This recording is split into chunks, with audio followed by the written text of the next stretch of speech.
Como é que vê a função presidencial?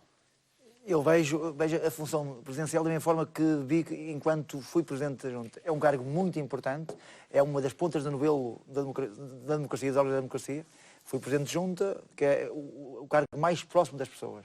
E o Presidente da República é o cargo mais longe e eu quero fazer com que não seja longe das pessoas.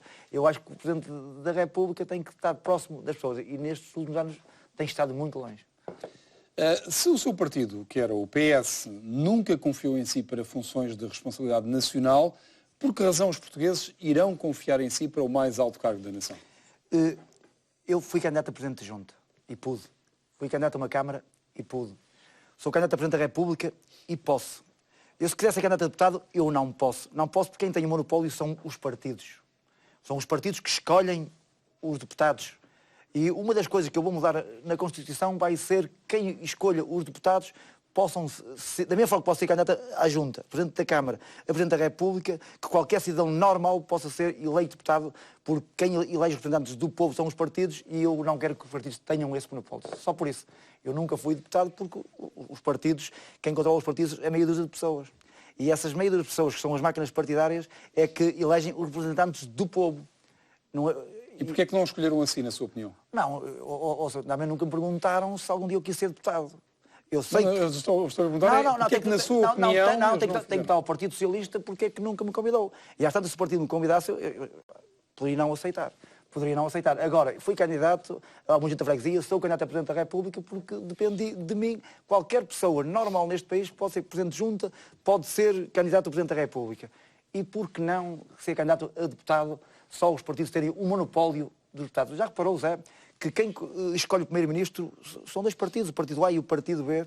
E quem é que controla o partido? Meia dúzia de pessoas, são as máquinas partidárias. E eu sou candidato porque sou um homem livre, porque se eu fosse um homem que tivesse hipotecado às máquinas, eu não era candidato, porque se fosse Presidente da República, depois a máquina ia cobrar. E o país do que é que quer? Quer um Presidente da República livre. E é isso que esperam destas eleições. Está a ver, um Presidente livre. Gostaria de ver a sua opinião em relação a um conjunto de assuntos da política nacional e desafios que Portugal tem para que os espectadores possam entender bem como é que se posiciona. O Presidente da República promulgou na semana passada o orçamento retificativo. Se fosse Presidente, teria feito o mesmo? Teria feito mesmo. Não tem problemas com a forma como o orçamento foi concebido? Isto é assim, nós temos um Primeiro-Ministro, eu tenho que respeitar, enquanto candidato a Presidente da República, tenho que respeitar, enquanto Presidente da República, vou respeitar o Primeiro-Ministro. Se me perguntasse se eu concordo com que o António Costa fosse Primeiro-Ministro, acho que não, porque não era o Primeiro-Ministro que o povo queria. Porque eu, quando for Presidente da República, antes de ouvir os partidos, vou ouvir as pessoas que votam e as que não votam. Porque os partidos são eleitos por quem vota, mas há uma grande parte que não vota e que tem que ser ouvidos. Metade abstém-se. Porquê? E só depois é que ouviria os partidos. Bom, em bom rigor, na verdade, António Costa não foi nomeado diretamente. Quem foi nomeado foi Passos Coelho. Depois o Parlamento é que derrubou o governo Passos Coelho. Portanto, avançou a António Costa. Não teria feito a mesma coisa, se fosse Presidente? Não, o que eu estou a dizer é que ele tem legitimidade. Eu respeito muito o processo. Está a ver, tem a maioria, ou partidos que fizeram acordo e no Parlamento há uma maioria. Pronto. Agora, neste momento, o que eu tenho a dizer é que há três partidos que sustentam o António Costa. Imagina, a qualquer momento, alguém se zanga. Agora que... Mas como é que resolve o problema? Ou melhor, como é que resolveu o problema naquela situação, sendo que o Parlamento não aceitava outro Primeiro-Ministro que não fosse António Costa? Como é que iria resolver esse problema? Eu conheço o que pensa o povo. A minha opinião é que o povo queria eleições. Agora, mas a Constituição não o permitia. Não permite por causa dos prazos. Agora, a decisão está tomada, é o meu Primeiro-Ministro, e se for Presidente da República, que certamente nos vamos entender, e acho que ele tem todo o tempo do mundo para poder brilhar. Chamou-me a atenção uma coisa que disse, queria procurar a opinião das pessoas que votaram, mas também das que não votaram. Como é que iria fazer isso? Claro. Como é que iria saber essa opinião das pessoas? Tentar perceber porque é que as pessoas estão tão distantes. O voto é património. Sim, mas como é que saberia a opinião das pessoas que não votaram? O voto... Conversa pessoal? Porque eu, quando ando na rua e me grito à rua, eu ouço toda a gente. E há muita gente que me diz, eu não voto, eu já não voto há muito tempo. Tino, olha, eu vou votar. Desta vez vou votar. Já tinha jurado que não ia votar. Porque eu tenho que ouvir todos, porque eu não vou ouvir só as pessoas que votam nos partidos. Mas o problema é este, se houver 1 milhão ou 2 milhões de pessoas que não votam, vai ouvir 1 milhão ou 2 milhões de pessoas ou fia-se na opinião de 20 pessoas com quem se cruza na rua? Eu vou ser o Presidente de todos os portugueses. os presidentes de todos os portugueses. Não fazia sentido só Mas ser o eu presidente queria quem perceber vota. como é que era um mecanismo de entender a opinião, de ouvir a opinião daqueles que não votaram. Como é que iria fazer isso? Seria por sondagem? Como é que iria conhecer a opinião dos que não votaram? Não, porque se eu ando na rua, se eu lido com as pessoas e as pessoas me dizem eu não voto, eu já não voto há muito tempo e desta vez vou votar, porque os partidos não podem ter um monopólio. Há uma coisa que é muito importante, que, por exemplo, o Presidente da República tem muitos poderes, mas não tem o poder de referendo. Porque o povo, 75 mil portugueses, podem pedir um referendo. Os partidos podem pedir um referendo. E porquê é que o Presidente da República não pode pedir um referendo? Porquê? Não, mas não tem o poder de mudar isso, porque tem que ser o Parlamento a dar esse poder. Não, na Constituição. A Constituição está na Constituição. E não se cumpre. Então porquê é que não se tira a Constituição, não se tira a legislação da Constituição? Porquê?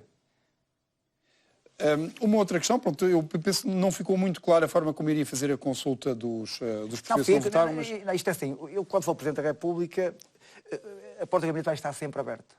O Presidente da República não deve ouvir só os tubarões, também tem que ouvir o povo. E por que não ouvir o povo? Não, isso, não estou por isso em questão. A questão é como é que vai ouvir, se tiver 1 milhão, 2 milhões de pessoas, como é que as vai ouvir todas? Ouvia-se na opinião de um punhado, como se representassem todas, e como é que sabe que essas pessoas representam todas? Essa é a dúvida que eu tenho. Como é que você não sabe quem se abstém e como é que sabe quem vota? Como é que você sabe quem vota? Também podemos ir por aí. Nossa, eu só sei que o voto é património e há 40% de abstenção normalmente. Porquê? É a pergunta que eu faço ao Zé Rodrigues.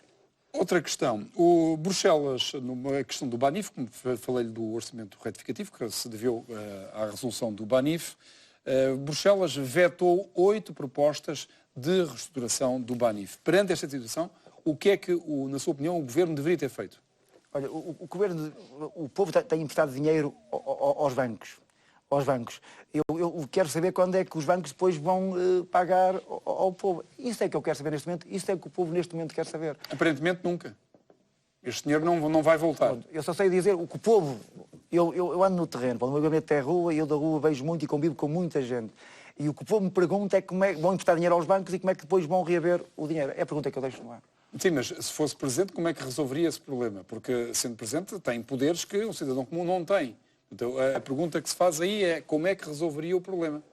Não, o que lhe posso dizer é que eu sou um homem só, mas que não estou sozinho. Eu vou-me rodear de peritos em todas as áreas porque eu acho que ninguém deve falar de tudo. Uma pessoa não pode ser bom em futebol e em Bin Laden. Pronto, há quem fale tudo. Eu não. Agora vou-me rodear dos melhores e dar oportunidade àqueles que não são melhores, àqueles que nunca tiveram oportunidades. Há muita gente que tem muito para dar e só precisam de oportunidades.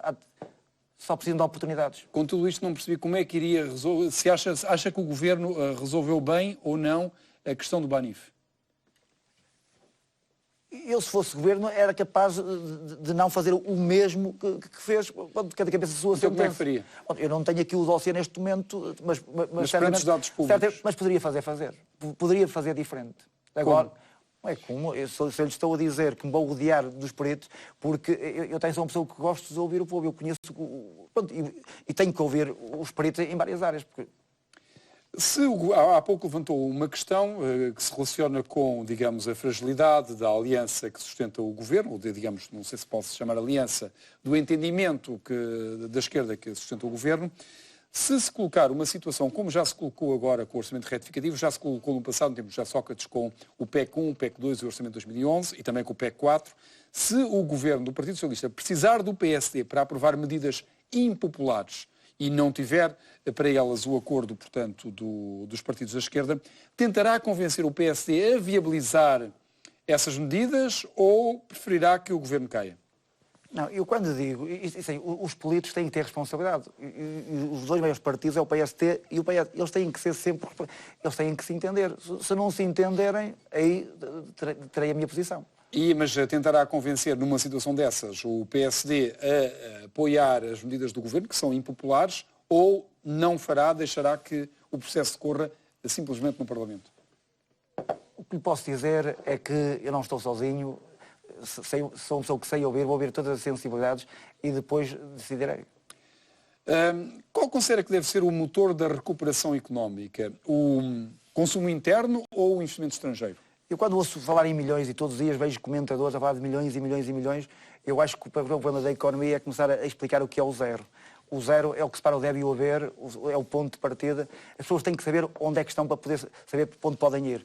É dar importância ao zero na economia. Sim, mas o problema é, depois, há um problema da economia que é preciso resolver, é preciso estimular a economia. E qual é, para que as pessoas percebam qual é a sua visão económica, qual é o caminho que prefere? O consumo interno ou a atração do investimento estrangeiro? Os portugueses, isto assim, também se me fizer perguntas sobre calçaria, terei todo o gosto, está a ver, em responder, mas uma coisa que lhe posso dizer é que nós, o povo, sabemos muito bem o que é viver com dificuldades. Sabemos muito bem governar uma casa com 500 ou 700 ou 800 euros. Se os políticos fizerem o que o povo faz, aquela gente que no dia a dia pronto, consegue sobreviver, que aprendam com o povo, que aprendam com umas famílias que conseguem sobreviver com pouco. Bom, o Tratado Orçamental prevê um déficit estrutural em 2019 de 0,5%. Como é que se pode atingir este objetivo, na sua opinião? Eu estou-lhe a dizer que tenho preto em todas as áreas, vou ouvir gente que sabe, como disse assim, não posso falar de futebol e de nada ao mesmo tempo. Há quem fale de tudo, mas eu neste momento não quero falar de tudo porque tenho que me rodear. Mas que compreende que quem vai votar tem que perceber que visão e que preparação é que cada candidato tem sobre as várias áreas, sendo que a economia é aquela que é a mais importante, como disse, que influencia mais a vida das pessoas. Não é mais importante. Há muita gente que pensa que o mais importante é o dinheiro. O dinheiro não é o mais importante. As pessoas, neste momento, o que querem é alegria, é a dignidade. As pessoas estão tristes. As pessoas estão tristes. Mais importante que o dinheiro é o medo. Neste momento, tudo gira à volta do medo. E o medo, enquanto for o maior... O medo da miséria, por exemplo? Não, tudo. O medo é o maior produto. E neste momento, impingem-nos o medo. O medo. As pessoas estão com medo. E então como é que resolve esse problema? Não, qual é a sua proposta para resolver esse problema? Eu podia trazer uma varinha mágica, perfeitamente, podia trazer uma varinha mágica, mas pode ter a certeza que vou me rodear de todos e resolver um problema, um de cada vez, um problema de cada vez. Não peça para resolver os problemas de todos do país. Em 40 anos os políticos deram lições ao povo. Não quero que num dia um homem do povo resolva os problemas que os políticos... A única coisa que eu estou a perguntar é quais são, digamos, as suas propostas para resolver essas questões. Se quiser que eu aqui, em 10 minutos, e estou aqui com todo o gosto, na RTP, resolvo os problemas que em 40 anos os políticos não resolveram, se quiser, eu vou dizer, eu não consigo. Num dia, em 10 minutos. Agora que estou aqui, por mérito próprio, tenho um quadradinho, é um direito que tenho, estou a exercê-lo e sou candidato para dar dignidade e alegria ao povo, que o povo anda triste. E uma das coisas de ser candidato é porque que o povo está triste. Disse que se iria rodear de pessoas, quais são os nomes que tem em mente? Não quero craques. Não quero craques. Quer pessoas incompetentes? Não, com certeza que há de querer pessoas competentes. Não é incompetentes. São os craques, são os competentes, não é? Digo eu. Não são. Não? Acho que os craques são incompetentes? Não, às vezes as vedetas não são quem marcam os golos. Não estão a perguntar vedetas. Um craque pode ser anónimo, mas se é uma pessoa competente é um craque. Mas esse povo anónimo, esse povo avulso, também conta, para mim conta. Mas eu não digo o contrário, eu estou a perguntar os craques são as pessoas competentes. Portanto, vai-se rodear, presumo, de pessoas competentes. Claro. De craques, não é? Claro. Então o Presidente da República... E quem está a pensar em quem? O Presidente da República pode escolher os melhores. Um Presidente da República pode rodear dos melhores. Mas quem são, na sua opinião, os melhores? Os melhores, aqueles que estiverem dispostos... Está a ver, claro, temos que ajudar todos a resolver os problemas destes últimos anos. Agora, que não é de um dia para o outro. Se alguém pensa que eu cheguei aqui em 10 minutos e amanhã já não há problemas, o país não tem problemas. Não, eu estou aqui, está a ver, para ajudar, porque conheço a realidade do meu país, do meu povo, sei o que o povo pensa, mas sei o que o povo pensa e o povo não acredita nestes políticos. Nestes políticos que tiveram 40 anos à frente destes destinos, o povo não acredita. Mas deixe-me perceber bem. Portanto, vai-se rodear do melhor que o país tem, mas não tem nenhum nome em mente? Eu tenho muitos nomes. Eu, para chegar aqui a candidato, não cheguei aqui sozinho. Houve 7.500 pessoas que assinaram, que não foram 7.000, foram 12.000. Tive gente que me ajudou, porque ninguém consegue ser candidato a Presidente da República sozinho. E nestas 7.500 pessoas que assinaram, de certeza que é capaz de haver algumas pessoas válidas, ou não? O que é que acha?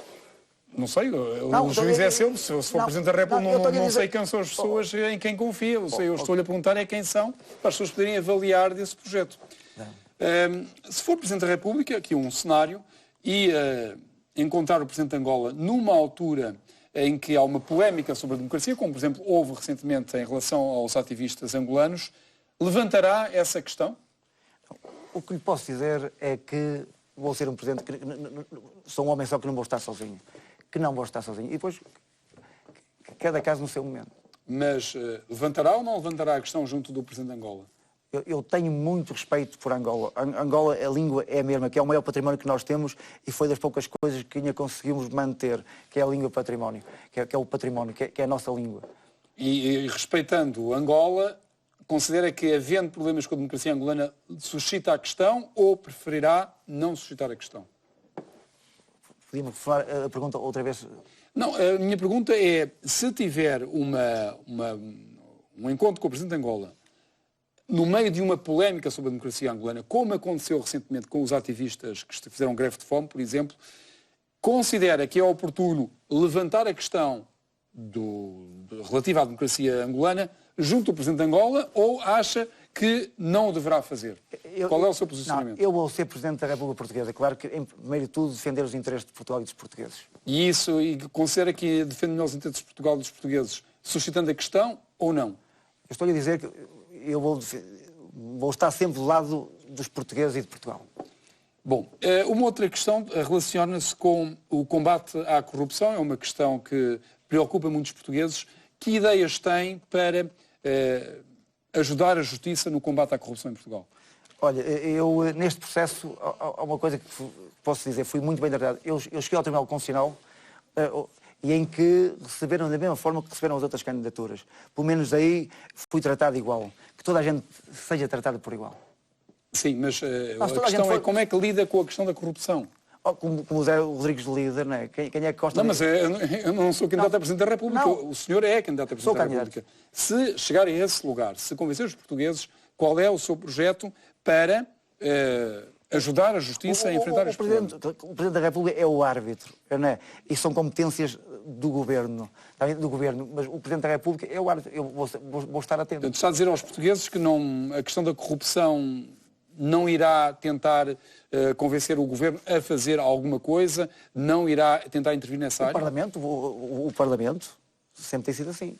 Agora, vou ser um Presidente atento, Dos Presidentes da República de quem temos memória viva, enfim, é algo um pouco recente, qual é aquele que para si é a referência? Ramalhianes. Porquê? Porque sim, porque eu quando ando no terreno toda a gente tem saudades de Ramalhianes. Pronto. Foi militante do Partido Socialista, já não é? Não sou militante do Partido Socialista. E por que saiu? Porque saí, porque sou um homem livre. A partir do momento em que percebi que nos partidos uma pessoa não podia dizer o que pensa, um independente pode falar num partido. Se for independente, militante já não pode dizer. A partir do momento em que não posso ser livre, o que é que estaria lá a fazer? Se entrar no Palácio de Belém, como Presidente da República, qual será o seu primeiro ato? O meu primeiro ato... Já pensou nisso? Não considerou essa hipótese? O meu primeiro ato... Há bocadinho me perguntaram qual era o primeiro país que eu ia. Ia ao Brasil. O meu primeiro... Neste momento não estou preparado com isso. Neste momento não estou preparado com isso. Vitorino Silva, muito obrigado. Obrigado eu e sempre às ordens. Muito bem. Obrigado.